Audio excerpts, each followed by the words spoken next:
خواجہ ہند وہ دربار ہے آیا تیرا، کبھی محروم نہیں مانگنے والا تیرا، کبھی محروم نہیں مانگنے والا تیرا۔ اور حضور مقدس اعظم کی چوچوی علیہ الرحمہ ارشاد فرماتے ہیں غریب آئے ہیں در پر تیرے غریب نواز۔ جب بندہ دور و دراز کا سفر کر کے اجمیر معلیٰ پہنچتا ہے اور غریب نواز کی بارگاہ میں حاضر ہوتا ہے تو اس کی دل کی صدا ہی ہوتی ہے جو حضور مقدس اعظم کی چوچوی علیہ الرحمہ نے بیان فرمایا کہ غریب آئے ہیں در پر تیرے غریب نواز، غریب آئے ہیں در پر تیرے غریب نواز، کرو غریب نوازی میرے غریب نواز،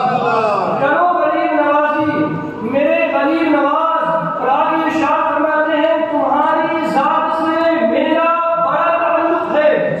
تمہاری ذات سے میرا بڑا تعلق ہے کہ میں غریب بڑا تم بڑے غریب نواز، کہ میں غریب بڑا تم بڑے غریب نواز۔ اور آگے فرماتے ہیں لگا کے آس بڑی دور سے میں آیا ہوں، لگا کے آس بڑی دور سے میں آیا ہوں، نہ کچھ نہ لگا کے آس بڑی دور سے میں آیا ہوں، میں نہ اٹھوں گا بے کچھ لیے غریب نواز، میں نہ اٹھوں گا بے کچھ لیے غریب نواز۔ اور فرماتے ہیں زمانے بھر سے مجھ کو کر دیا غنی سجد، زمانے بھر سے مجھ کو کر دیا غنی سجد، میں صدقے جاؤں تیرے جوگ کے غریب نواز، میں صدقے جاؤں تیری ذوق کے غریب نواز۔ اور حضور مقدس اعظم کی چوچوی علیہ الرحمہ نے کیا ارشاد ہے، آپ نے فرمایا کہ اے غریب نواز آپ بڑے غریب نواز ہو اور ہم آپ کی بارگاہ میں غریب بن کر آئے ہیں، آج ہمیں نواز دیجیے، آج ہمیں عطا کر دیجیے، آج ہمارے دامن مراد کو رحمتوں سے ہماری آرزو خواہش جو بھی ہے ان مرادوں سے ہمارے دامن مراد کو پر کر دیجیے۔ اور ظاہر سی بات ہے جو بھی زائر جاتا ہے، جو بھی سائل جاتا ہے، ہر زائر اور ہر سائل کی یہی تمنا ہوتی ہے کہ در غریب نواز پر وہ جس آس جس آسرے اور جس تمنا کے ساتھ جا رہا ہے، حضور غریب نواز اپنی شان کریمی کی صدقے میں اس کے دامن مراد کو جو ابھی تک خالی ہے اور غریب نواز کی بارگاہ میں وہ اپنا خالی جھولی لے کر آیا ہے، غریب نواز مدینے والے کے صدقے دوپہر میں اس کے خالی دامن کو بھر دے۔ میرا جان ملت اسلامیہ غریب نواز کی وہ ہستی ہے جو ہندوستان میں تقریباً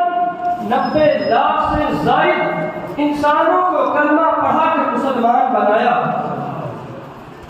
یہ بات کسی سے چھپی نہیں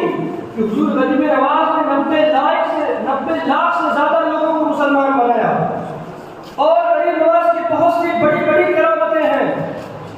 غریب نواز نے اپنے کاسے میں سارے انا ساگر کو بھر لیا، غریب نواز نے اپنے کھڑاؤں کو حکم دیا تو کھڑاؤں آسمان میں اڑا اور جوگی جبال کو مارتے ہوئے زمین پر لے آیا۔ غریب نواز نے پتھر کو اشارہ کیا تو پتھر وہیں کا وہیں پھیل گیا۔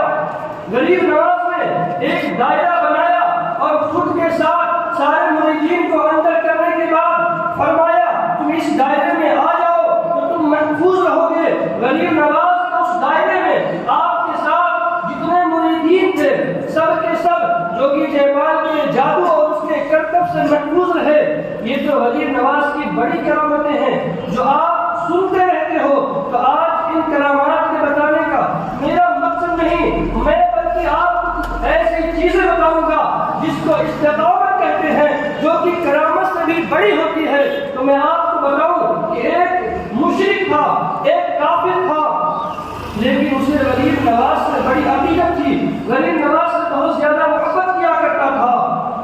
اگرچہ وہ مشرک اور کافر تھا لیکن وہ غریب نواز سے عقیدت رکھا کرتا تھا، غریب نواز کا ماننے والا تھا۔ ہوتا کیا ہے، ایک بار اس کے دل میں یہ خواہش بچتی ہے کہ کیوں نہ اجمیر چل کے غریب نواز کے دیار میں جا کے غریب نواز کی بارگاہ میں حاضری دی جائے۔ اور وہ اپنے ایک مسلم دوست سے کہتا ہے کہ مجھے اجمیر مجھے حاضری دینی ہے، وہاں مجھے حاضر ہونا ہے۔ وہ مسلم دوست کہتا ہے چلو میرے ساتھ ہم اجمیر چلتے ہیں، اور جب وہ مسلم دوست اس کافر و مشرک کو اجمیر لے کے پہنچتا ہے، اور وہ کافر و مشرک جس کے دل میں غریب نواز کی محبت پہلے سے موجود تھی، جو غریب نواز کو ایک بڑے صوفی کے روپ میں دیکھا کرتا تھا اور ایک بڑے صوفی بزرگ کے روپ میں بہت زیادہ اس سے محبت کرتا تھا، وہ جب غریب نواز کی بارگاہ میں پہنچتا ہے اور جو مزار کے اندر داخل ہوتا ہے تو مسلم دوست کہتا ہے غریب نواز کی بارگاہ میں تم سلام پیش کرو اور اپنے سر کو جھکا لو۔ وہ مشرک کہتا ہے دھیمی آواز میں کہ اے بھائی ان کی کوئی ایسی کرامت بتاؤ، ان کا کوئی ایسا کام بتاؤ کہ جس کی وجہ سے میرے دل میں ان کی محبت اور زیادہ ہو جائے، ان کی محبت میرے دل میں اور زیادہ بیٹھ جائے۔ تم ان کے بارے میں ایسی کوئی بات بتا دو، ان کی ایسی کوئی کرامت مجھے بتا دو جس کی وجہ سے میں ان سے اور زیادہ محبت کرنے لگوں۔ اتنا سننا تھا کہ وہ سامنے والا جو مسلمان جو اس کا دوست تھا، اس نے یہ نہیں کہا کہ یہ انہی کا مزار ہے جنہوں نے اعلیٰ صابر کو کاسر میں بھر دیا تھا، اس نے یہ بھی نہیں کہا کہ انہی کا مزار ہے جنہوں نے جوگی جیپال جو اڑ رہا تھا اس کو اپنے کھڑاؤں کے ذریعے اپنے کھڑاؤں کو فضا میں بھیج کر اور کھڑاؤں کے ذریعے جوگی جیپال کو پکڑوا لیا تھا۔ اس مسلمان نے یہ بھی نہیں کہا کہ غریب نواز نے جب اونٹوں کو حکم دیا تو اونٹ اپنے جگہ سے زمین سے نہ اٹھ سکے، بلکہ مسلمان کہتا ہے اے میرے بھائی اگر ان کی کوئی کرامت مجھے سننی ہے اور سب سے بڑی کرامت اگر تجھے جاننی ہے تو میں سن، آج میں تجھے بتاتا ہوں کہ ان کی سب سے بڑی کرامت یہ ہے کہ تجھ جیسا کافر، تجھ جیسا مشرک آج ان کی بارگاہ میں سر جھکا کر کھڑا ہے۔ کرامت اس کو کہتے ہیں ایک بے ایمان جس کے اندر ایمان نہیں، ایک مشرک جس کے الگ الگ خدا ہے، ایک کافر جو اللہ و رسول کا انکار کرے لیکن وہ اللہ کے ایک بندے کے آگے سر جھکا کر کھڑا ہے۔ اس سے بڑی کرامت اور کیا ہو سکتی ہے؟ آج ہم غریب نواز کو تو بہت مانتے ہیں، نعرہ بھی لگاتے ہیں، ہم خواجہ والے ہیں، لیکن ہمارا کام کیا ہمارا کام بھی خواجہ والا ہے؟ کیا غریب نواز پنجاب چھوڑ کر مدینہ اور مدینے سے ہندوستان کا سفر آپ نے جس کیا،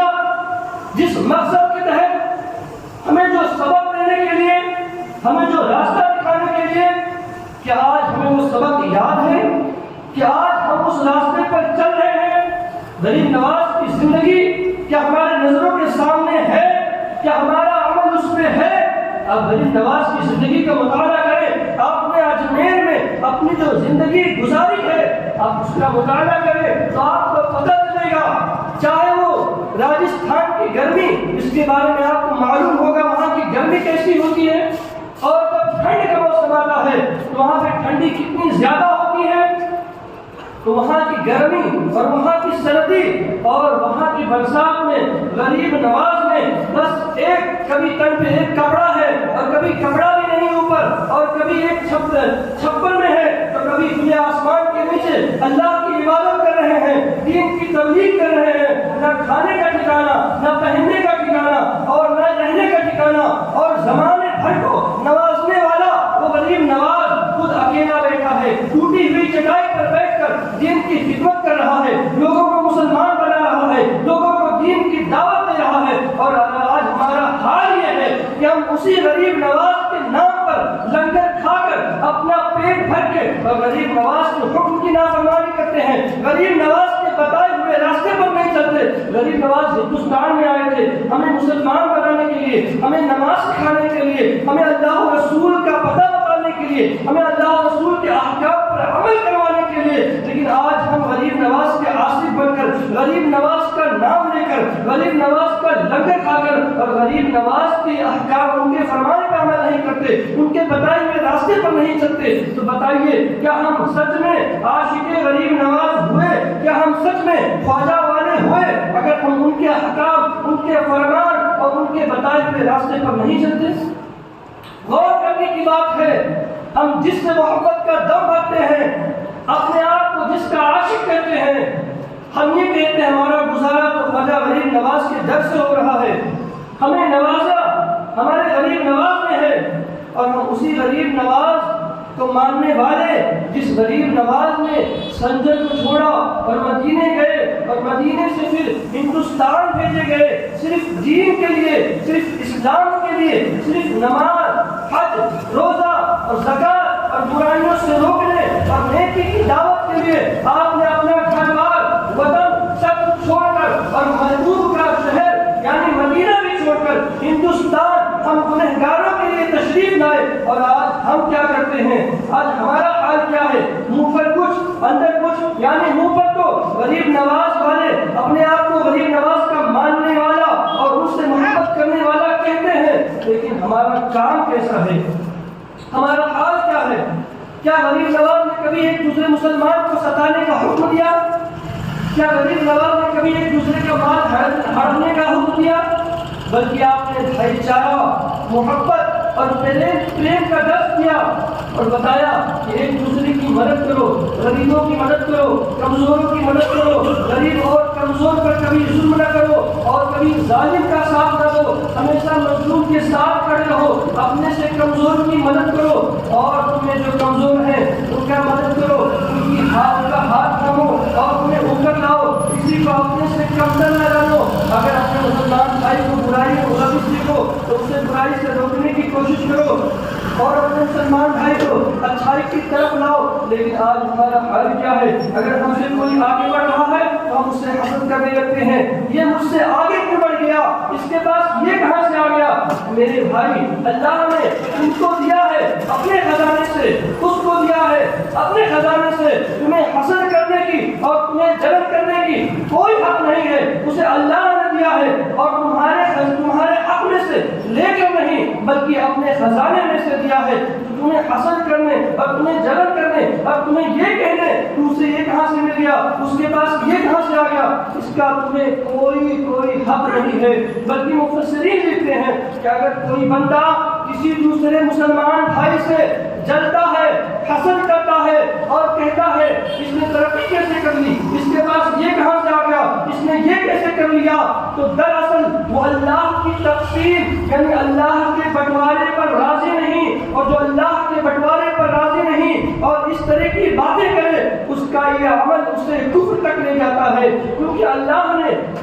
اسے جو بھی دیا ہے، اللہ نے اسے جو بھی عطا کیا ہے اپنے خزانے سے دیا ہے، تمہارے حق سے چھین کر نہیں بلکہ اپنے خزانے سے اسے عطا کیا ہے، تو تمہیں کوئی حق نہیں پہنچتا کہ تم اس کے بارے میں باتیں کرو کہ اس نے یہ کیسے کر لیا۔ اور اگر آپ اس طرح کی باتیں کریں گے تو اس کا مطلب یہ ہوا کہ آپ اللہ رب العزت کی تقسیم، اس کے بٹوارے پر راضی نہیں ہیں، اور جو اللہ سے راضی نہیں تو بتائے اس کے ایمان کا کیا حال ہوگا۔ مسلمان تو یہ چاہتا ہے کہ اللہ مجھ سے راضی ہو جائے، لیکن کتنا بد نصیب ہے وہ جو اللہ سے راضی نہیں کہ اللہ نے اسے دیا مجھے کیوں نہیں دیا۔ میرے بھائی، صبر و شکر سے کام لے۔ اللہ رب العزت قرآن کریم میں ارشاد فرماتا ہے لئن شکرتم لازیدنکم، اگر تم شکر کرو گے تو میں تمہیں اور دوں گا، تو صبر کرے اور شکر کرے، اللہ رب العزت تمہیں بھی نوازے گا۔ اللہ کے خزانے میں کسی چیز کی کمی نہیں ہے، جب وہ وقت آئے گا جب اللہ رب العزت تمہیں نوازے گا۔